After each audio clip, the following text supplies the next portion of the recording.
नहीं नहीं मम्मी, मुझे इंजेक्शन मत लगाओ, बहुत दर्द होता है। इंजेक्शन लगवा ले बाबू, ये डेंगू का टीका है। तुझे कभी भी डेंगू का बीमारी नहीं होगा। इस पुलिसवा को भी तो लगाओ। ये केवल छोटे छोटे बच्चों को लग रहा है और मैं बच्चा नहीं हूँ। तो चिंटू और चिंकी को लगाओ। वो दोनों इंजेक्शन लगवाने के डर से भाग गए। अब जल्दी से इंजेक्शन लगाओ चिंटुआ के मम्मी। हाँ हाँ लगाती हूँ।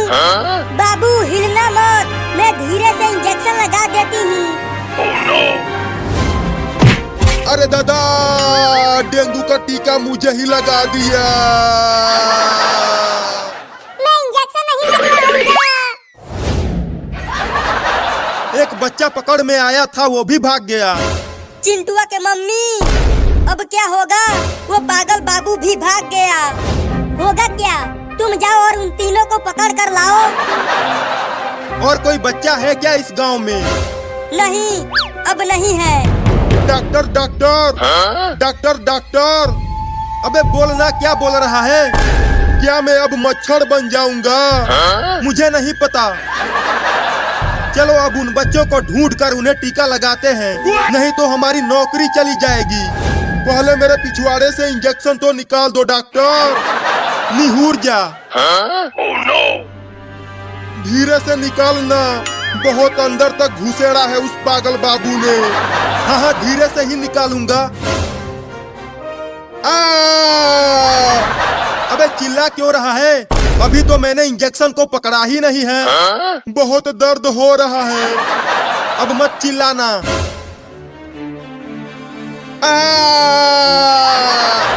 अबे तू चिल्लाना बंद करेगा तब तो इंजेक्शन निकालूंगा।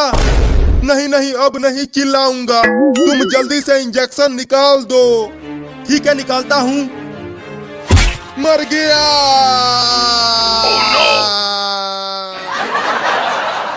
हम दोनों जा रहे हैं उन शैतान बच्चों को पकड़ने के लिए। और उन्हें डेंगू का टीका जरूर लगाना। हमें तो उन्हें टीका लगाना ही पड़ेगा, नहीं तो सरकार हमें नौकरी से निकाल देगी। अब चल पुलिस। हाँ चलो, मैं उस पागल बाबू को छोड़ूंगा नहीं। उसे 2-2 बार इंजेक्शन लगाऊंगा।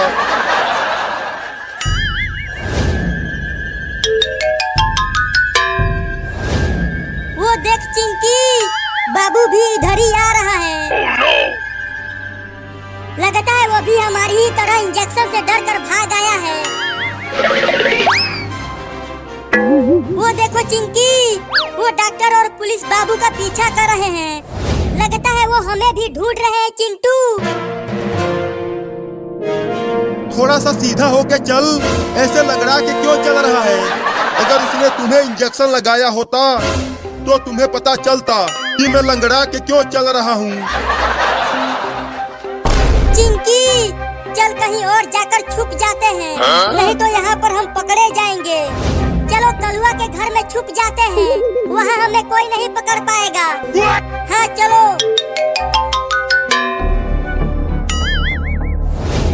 डॉक्टर, थोड़ी देर यहीं इस पेड़ के नीचे रुको। मेरा पिछवाड़ा बहुत दर्द कर रहा है। ठीक है, हम यहाँ बस थोड़े ही देर रुकेंगे। अभी हमें उन पागल बच्चों को ढूंढकर इंजेक्शन लगाना है, तो थोड़ी देर सो ही जाता हूँ। थोड़ा सा आराम मिल जाएगा। सोना मत, जागते रहना। पता नहीं वो तीनों बच्चे कहाँ जाकर छुप गए हैं। अब जाके थोड़ा आराम मिला। अरे डॉक्टरवा, अचानक ये क्या चीज मेरे ऊपर गिर गया? जरा देख तो इसे। मुझे तो लग रहा है कि ये आम है। पगला गया है क्या डॉक्टरवा? कहीं आम ऐसा होता है क्या? अरे ये पाकल आम है। ये ज्यादा पक गया है, इसीलिए आम जैसा नहीं दिख रहा है। आम तो महकता है, लेकिन ये वाला आम बहुत बसा रहा है। रुक, थोड़ा चख के देखता हूँ।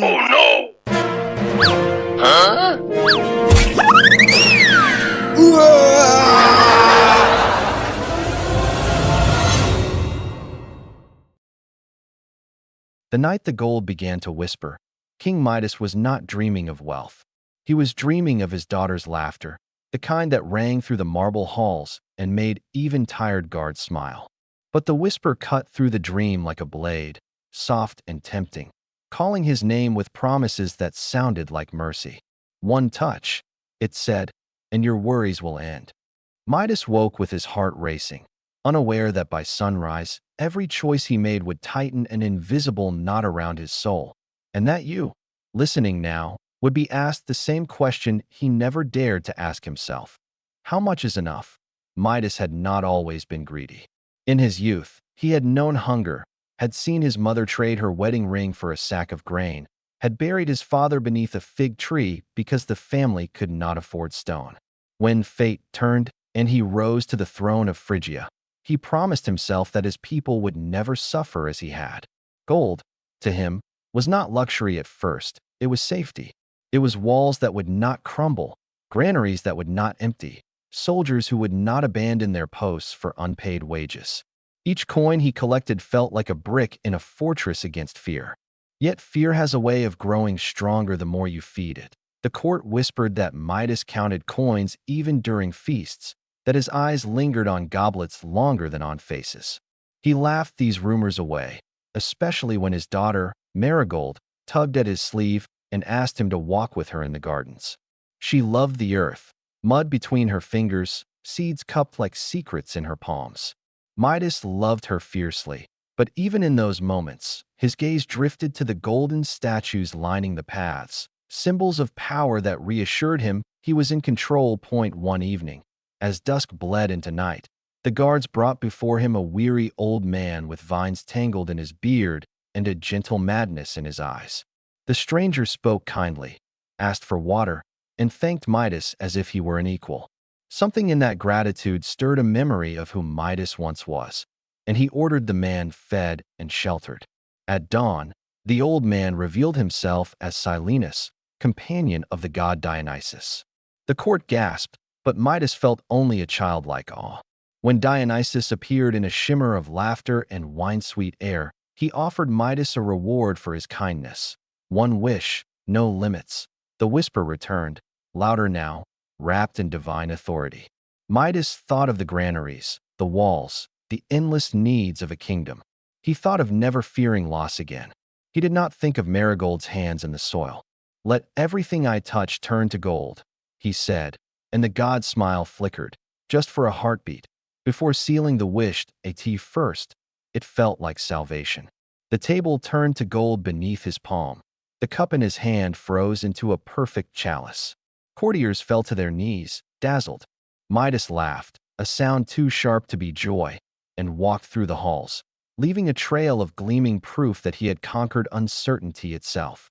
He rushed to the treasury, touched the walls, the chests, the doors, and watched wealth bloom like wildfire. The whisper purred, satisfied, but hunger does not bow to gold. When Midas reached for bread, it hardened into metal. Wine turned to molten yellow at his lips. Panic crawled up his spine as he realized his power did not distinguish between need and excess. Servants fled in terror, afraid to approach him. Alone, starving, he stumbled into the gardens, calling for Marigold, his voice cracking. She ran to him without fear, as she always had, and in his desperation, he forgot. He wrapped her in his arms, and the world ended in a flash of unbearable brightness. The warmth of her body vanished, replaced by a cold, perfect statue, her face frozen mid-smile, eyes still shining with trust. Midas screamed until his throat bled, until the whisper fell silent, ashamed or amused. He could not tell. Days blurred. He knelt before the golden figure, unable to touch, unable to eat, unable to die. The kingdom outside his grief descended into chaos. Fields untended, markets stalled, fear replacing hope. Gold lay everywhere, useless as sand.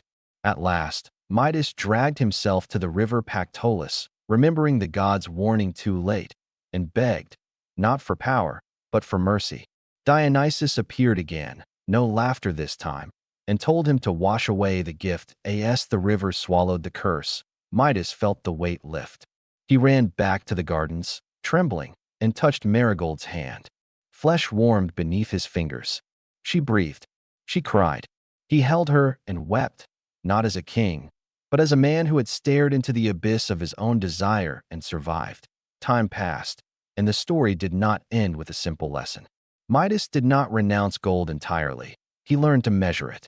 He opened the treasury to rebuild fields, paid laborers fairly, and listened, truly listened, to the voices he had once drowned out with clinking coins. He replaced statues with orchards, walls with schools, vaults with wells.